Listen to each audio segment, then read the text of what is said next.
Le mégaphone, c'est un truc qui commence à avoir une dizaine d'années, donc c'est quelque chose qui s'est construit avec assez peu de moyens et qui est toujours là parce qu'il y a des gens qui sont très, très motivés. Il y a un petit van qui vient nous chercher en bas de chez nous avec nos instruments et ensuite on part. Organiser une tournée, ça m'était complètement étranger. Quand j'avais un concert, c'était comme un cadeau d'anniversaire, ça tombait du ciel et j'étais hyper content, mais c'était un concert. C'est vraiment aller se frotter à un public, même si vous n'avez pas fait 300 dates de concert, vous allez justement vous aguerrir et être encore plus fort. Le professionnel qui accompagne l'artiste, sa mission, c'est de faire se rencontrer un artiste et un public. C'est vrai que d'avoir un parrain avec nous sur la tournée, c'est quelque chose qui est très formateur parce qu'on peut observer vraiment quelqu'un qui a une beaucoup plus grande expérience de scène que nous, en tant qu'artistes vraiment en début de développement.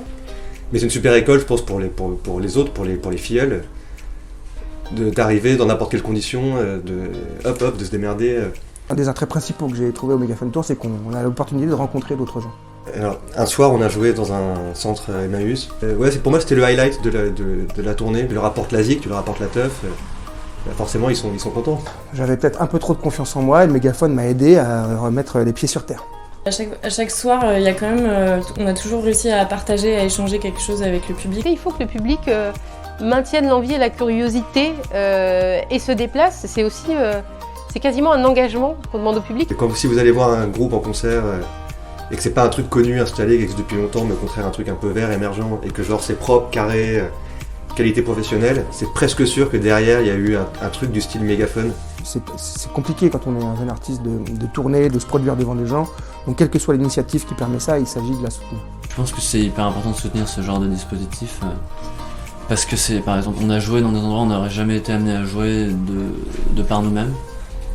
Et donc ce genre de truc comme le Mégaphone Tour, le public le connaît pas forcément, mais c'est vraiment très important pour les artistes. Et puis pour le public aussi, puisqu'à la fois ça leur donne des bons concerts, des beaux spectacles. Aujourd'hui, pour les artistes, il y a une vraie difficulté à pouvoir et être artiste, et tout simplement écrire des chansons et faire des concerts, et en même temps faire tout le travail de développement et de structuration qui est nécessaire.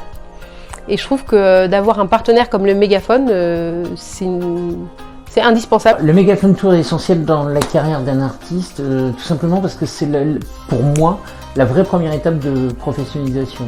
C'est-à-dire qu'on peut dire, ok, allez, je vais faire de la musique, et là, de partir dans cette aventure humaine et artistique qu'est le Mégaphone Tour, voilà, je rentre dans cette grande famille. C'est des artistes de proximité qui vont faire des concerts en bas de chez vous. C'était ça le pitch du départ, et je crois que ça l'est toujours. Un coup de projecteur, des contacts avec des artistes aînés, et une confrontation avec un public qui ne vous connaît pas. Quoi de mieux ?